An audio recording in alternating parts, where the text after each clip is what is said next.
My name is Hamza Ali Khan. I'm partner at Smart Chemicals. At Smart Chemicals, we are dealing in raw material and giving our services to the pharmaceutical industries of Pakistan. And our main suppliers are from India, China, and partially from Europe as well.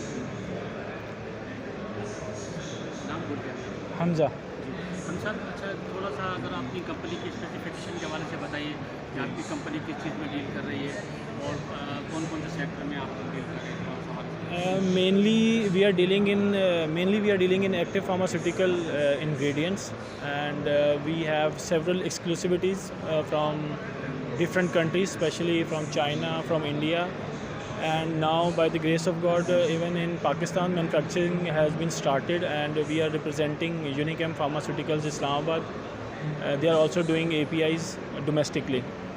And sorry, Urdu में बताना है अच्छा।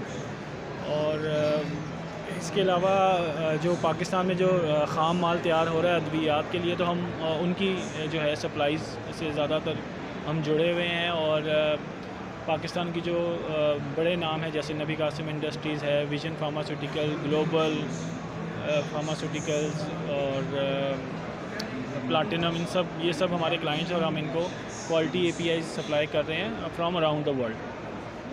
अच्छा, दूसरा हम सब इसमें अभी आपकी एक फील्ड और भी आई है जैसे फार्मास्यूटिकल है, इसमें न्यूट्रास्यूटिकल भी है। न्यूट्रास्यूटिकल उसके हवाले से क्या कहना चाहेंगे? इनमें अगर एक कंपेयर है BS है, फार्मास्यूटिकल है, न्यूट्रास्यूटिकल, तो उसमें उस हवाले से क्या कहना चाहेंगे? क्योंकि लोगों का रुझान और उस तरफ भी जा रहा है और काफ़ी सेक्टर से रिलेटेड कंपनी मार्केट में काम भी कर रही है। ऐसा न्यूट्रास्यूटिकल जो है वो ग्रो कर रहा है काफ़ी हद तक, और काफ़ी नए प्लेयर्स भी आ रहे हैं न्यूट्रास्यूटिकल की फील्ड में। एलोपैथिक का जो एक फैक्टर रहा है कि जिसमें साइंटिफिकली प्रूवन है कि every product have their own side effects, तो जो न्यूट्रास्यूटिकल्स है वो टोटली जो है ड्राइव की जाती है हर्बल से और नेचुरल एक्सट्रैक्ट से।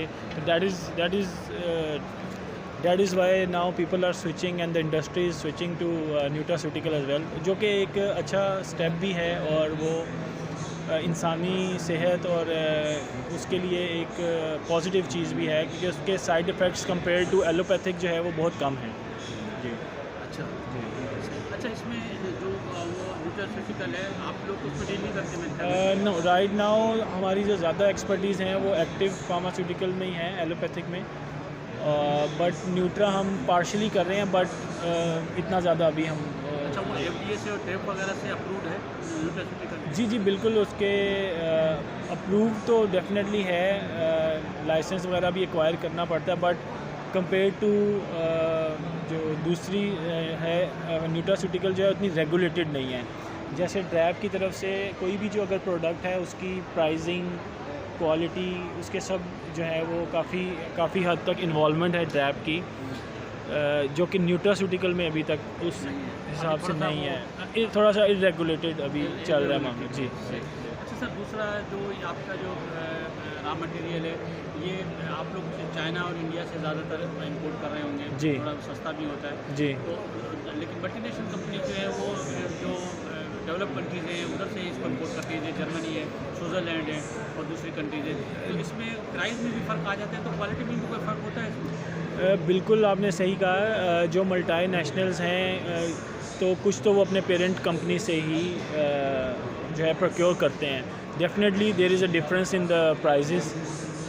जो चीज़ आप चाइना से ले रहे हैं या इंडिया से कर रहे हैं, अगर वही मॉलिक्यूल्स आप यूरोप में जाते हैं तो there is difference in the price, और उसमें जो क्वालिटी है उसमें भी डेफिनेटली कुछ डिफरेंस तो ज़रूर रहता है, क्योंकि स्टैंडर्ड्स हैं, रेगुलेशंस बहुत ज़्यादा हैं यूरोप में, रेगुलेटेड मार्केट है, उनके जो SOPs हैं वो ज़्यादा हैं। क्वालिटी में भी जब देखें, जब आप SOPs को फॉलो करते हैं तो अल्टीमेटली क्वालिटी पे तो इफ़ेक्ट आता है। और यूरोप से जो APIs हैं यहाँ पे जो मैन्युफैक्चरर समटाइम्स उसको प्रेफर इसलिए भी करते हैं कि उनके credentials, documentation is very strong, certifications are very strong, that helps the manufacturer in export. तो एक्सपोर्ट के लिए जब आप अगर कर रहे हैं तो फिर उसमें डॉक्यूमेंटेशन बहुत इन्वॉल्व होती है, या इंस्टीट्यूशनल बिजनेसेस हैं तो उसमें जो क्रेडेंशियल्स हैं वो बड़ा हेल्प करते हैं आपको। तो इसलिए भी जो बड़े नाम हैं पाकिस्तान में तो वो काफ़ी हद तक जो है वो रेगुलेटेड मार्केट से भी ले रहे हैं। Definitely there is a huge difference in price in few molecules, और ओवरऑल भी अगर आप कंपेयर करें तो prices will be higher on the higher side from Europe. अच्छा, जो मतलब एक डिसीज़ की टेबलेट जो है वो अगर आप मल्टीनेशनल की लेते हैं तो वो आपको 50 रुपये की मिलती है, लेकिन अगर आप वो किसी थोड़ी लोकल कंपनीज़ की लेते हैं तो वो आपको 15 रुपये की मिलती है। तो मतलब इतना फ़र्क प्राइस में या 50% से भी ज़्यादा का फ़र्क होता है। तो उसकी कुछ यूटिलिटी में और उसकी कुछ एफिकेसी में कुछ फ़र्क होता एफिकेसी देखें, एफिकेसी आपने खुद ही मेंशन कर दिया है। देखें एफिकेसी में फ़र्क होता है। जो मल्टी नेशनल्स हैं 2 टेबलेट खानी पड़ती है? नहीं, ऐसा नहीं है। मल्टी नेशनल्स का एक प्रोसेस है, they do all their research, R&D का खर्चा ज़्यादा R&D करते हैं, वो स्टेबिलिटी करते हैं उसको। जो भी अगर आप मल्टी नेशनल की प्रोडक्ट देखेंगे तो उसके पीछे 1-2-3 साल का हार्डवर्क होगा, वो सोर्स डेवलपमेंट, R&D, स्टेबिलिटी, उसके बाद एक प्रोडक्ट जो मार्केट में लॉन्च होती है तो उसकी एफिकेसी में डेफिनेटली फ़र्क आता है। प्लस एक जो हमारे ड्रैप लेवल पे चीज़ है वो ये है कि multinationals have the edge because the MRP which multinationals are getting compared to the local manufacturers are a bit higher side. Multinationals को MRP प्राइस की जो रेंज है वो भी ज़्यादा मिलती है एज़ पर माई नॉलेज। तो उसमें भी एक फैक्टर ये भी है। प्लस ये है कि जो क्वालिटी में भी डेफिनेटली आप कह सकते हैं एफिकेसी में भी फ़र्क होता है। बट अल्हम्दुलिल्लाह पाकिस्तान में जितने भी मैन्युफैक्चरर्स हैं और जैसे सब ड्रैप के अंडर आते हैं और सब बड़ा अच्छा काम कर रहे हैं, और क्वालिटी के सब जो मामलात हैं उनको मद्देनज़र रखते हुए, क्योंकि इंसानी जानें इन्वॉल्व हैं इसमें, कोई भी ऐसी कैजुअल जो हैं वो चीज़ों को नहीं लिया जाता, चाहे वो एक छोटी कंपनी है किसी भी पाकिस्तान के हिस्से में। तो डेफिनेटली एक माशाल्लाह काफ़ी बेहतर मामलात पाकिस्तान में समझ से चल रहे हैं। कुछ सुनने में आ रहा था कि इसका जो आपका रॉ मटेरियल है कुछ स्मगलिंग होके भी आ रहा है, तो जो प्रॉपर इम्पोर्ट करने वाले थे वो बड़ा उस पर शोर मचा रहे थे कि यार हम तो इतनी ड्यूटी दे के लेकर आते हैं और स्मगलिंग होके आता है, हम कैसे सर्वाइव करेंगे इसमें? तो इसमें कोई है मतलब सर देखें, लूप होल्स तो हर जगह होते हैं, हर मुल्क में, ख़ास तौर पे जो डेवलपिंग कंट्रीज़ हैं या अंडर डेवलप कंट्रीज़ हैं वहाँ पे ये मामलात रहते हैं। बट अब उसमें क्योंकि I don't have any expertise, but I have heard as well, मुझे भी सुनने में मिलता है कि कुछ जो हैं इस तरह की मामलात हैं। बट उसके लिए मैं बड़ा कॉन्फिडेंट और मैं समझता हूँ कि हमारी जो अदारे हैं जो इन चीज़ों को देखते हैं वो भरपूर एक्शन भी ले रहे होंगे और देख भी रहे होंगे चीज़ों को क्लोजली। बट एक चैलेंज ये ज़रूर है किसी हद तक, मगर इतना ज़्यादा नहीं है, मगर प्रिवेल करता है मार्केट में। अच्छा, दूसरा अभी डॉलर के हवाले से भी एक सिचुएशन है, जो इम्पोर्टर हैं वो बड़े इफेक्ट हो रहे हैं डॉलर की फ्लक्चुएशन से, उसकी वेरिएशन से, तो उस हवाले से कुछ कहना चाहेंगे? डॉलर की फ्लक्चुएशन इम्पोर्ट करते हैं, आप भी डॉलर एग्जैक्टली डॉलर की जो फ्लक्चुएशन रही है पिछले 4 से 5 माह में, इसने बिज़नेस को बहुत ज़्यादा इफ़ेक्ट किया है। हम तो इंडेंटिंग कर रहे हैं, सर्विसेज हैं, जो मैन्युफैक्चरर है, एंड यूज़र है, और किसी भी इंडस्ट्री में, नॉट ओनली इन फार्मास्यूटिकल्स, दूसरी भी जो इंडस्ट्रीज़ हैं वो भी बड़ी बुरी तरह मुतासर हुए हैं, क्योंकि डॉलर रेट बढ़ जाने से आपकी कॉस्ट जो है वो बढ़ जाती है और मार्केट में फिर उसके हिसाब से सर्वाइव करना और फिर प्राइसेस को रिवाइज़ करना वो एक चैलेंज रहता है। तो डॉलर रेट बहुत बड़ा फैक्टर है और पिछले 4 महीने में बहुत ज़्यादा इफ़ेक्ट्स भी आए हैं, और इसमें हमारी डॉलर की अनअवेलेबिलिटी की वजह से कुछ पेमेंट के भी इश्यूज़ आए हमें। क्लाइंट्स जो हैं वो पेमेंट करना चाह रहे होते हैं, मगर डॉलर की जो अवेलेबिलिटी है उसमें थोड़ा सा, तो डेफिनेटली एक बड़ा फैक्टर है। जितना डॉलर स्टेबल होगा उतना हमारे लिए भी बेहतर है, हमारे मुल्क के लिए, इंडस्ट्री के लिए, और कोई जो भी इंडस्ट्री जो इंपोर्ट से रिलेटेड है उनके लिए डॉलर की स्टेबिलिटी एक बड़ा फैक्टर हर वक्त रहता है। सर थोड़ा सा ज़रा ये स्मार्ट केमिकल के हवाले से बताइए, how long you are associated with this? Smart chemicals भी पार्टनर है इसमें, जी, कैसे इस फील्ड में आए आप?